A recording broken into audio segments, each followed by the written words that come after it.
So probably the first thing stuck in your mind was ancient. I mean, you already know what nationalism means, as I've told you. So what do you think the word ancient means? The vocabulary word of ancient. Say it again? Old, okay. Any other word? Yeah, ancient, old period of time, like BC, before the birth of Christ, it says BC, after the birth of Christ is called AD. So usually people identify ancient when you come to BC, before the birth of Christ.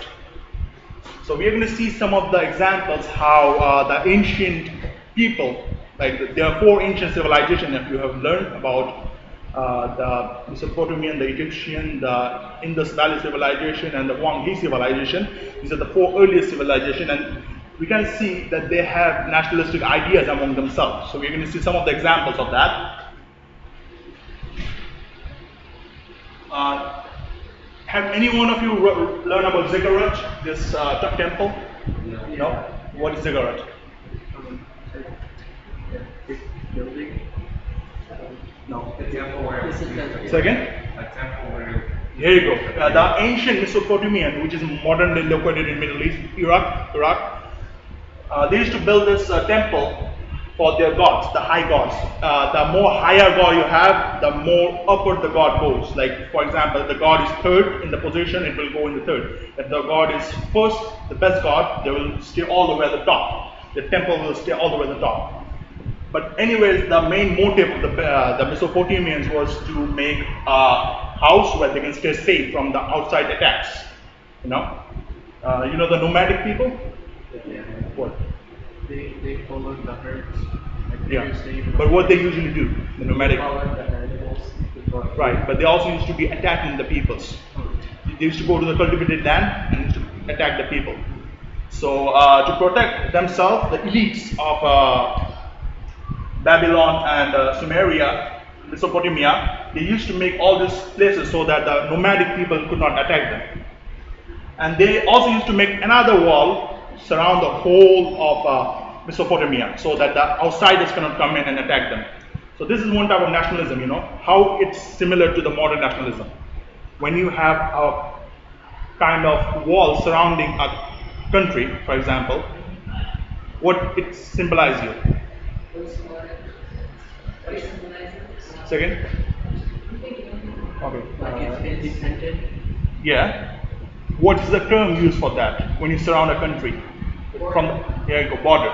In modern day, we use border to surround our countries. Like for United States, we have Canada in the northern part and Mexico in the southern part. You probably know about Bismarck, right? Otto von Bismarck from Germany. He once said that every country has to defend themselves except America, because God defend America itself. Why? Because see the border of America, United States, surround the Atlantic Ocean and Pacific Ocean. So anyone who would attack America have to cross both these oceans. So these huge oceans basically protect America from the outside invasion. So that's basically the protection or was used in the ancient Mesopotamia to defend themselves from the outsiders. So that's a nationalistic thing. Ancient Greece, for example, were divided into many small city-states. But when the Achaemenid Empire, who were the Persians, the Persian Empire, the Achaemenid Empire is one of the Persian empires, were attacking the small cities of Greece. So they decided to unite together and defend themselves from the Persians. So for example, if a person attacks you from outside, right, each of you cannot fight the fight person. But if all of you get together, you can fight that person better than if you fight individually. That's what the ancient Greek people have done. They united together to fight the Persians. And this can be symbolized with the modern nationalism.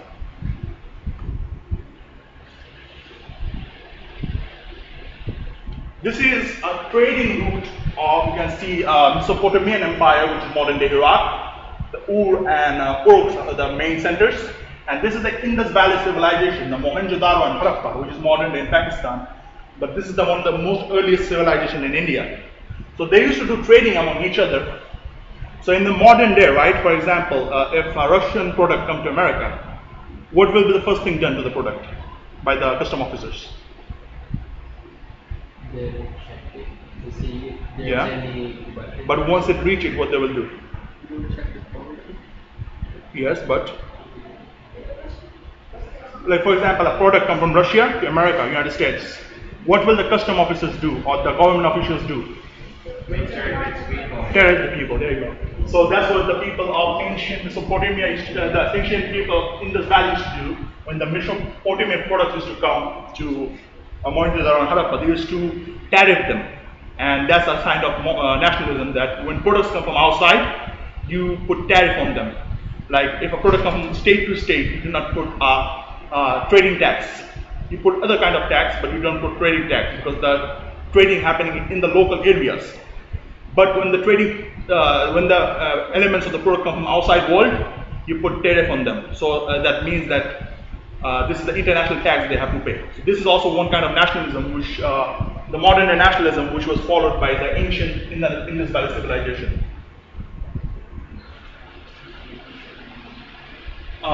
This, you see the modern day Indian map, right? See this? This is India. And around 2,600 years ago, this used to be India. 16 different states. India was divided into so many different states. See? So India was easily being attacked. Like a few minutes ago, you guys told about the Greece example, right?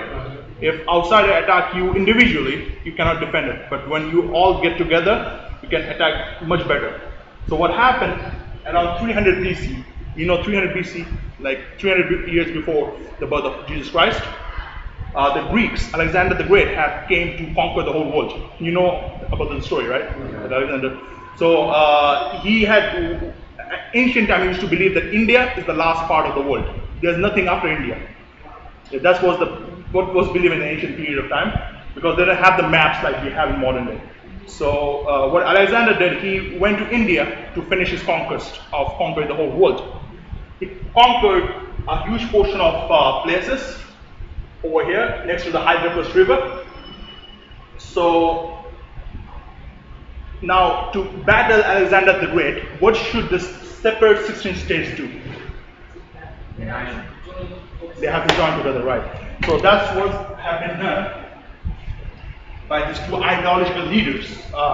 Chanakya, who was a philosopher, and even his ideologies are taken by Indian military today for the defense manuals. So, Chanakya had tried to find a student who can make all the Indian 16 states into one country, incorporate them into one country. So he had found this young man, Chandragupta Maurya. He probably met him when Chandragupta Maurya was like 10 years old or 7 years old. And he had trained him like almost 5 to 6 years. And later on, he had sent Chandragupta Maurya to the Greece post, which I showed you, like the Pakistan belt. The Greeks have already conquered northern India. So Chandragupta Maurya was sent to northern India, and he had played strategic games against the Greek army. Like for example, spread like misconception that if the Greek army stay for the longer time in India, they will die. So this type of misconception was spread among the Greek army, and the Greek army have left India. And after the Greek army have left India, Chandragupta Maurya have united all the 16 part of India into one country, which you see in modern day. Yeah. But this is the border of India, right? But he ruled India from here, Afghanistan, all the way to here. All these lands used to be under India. But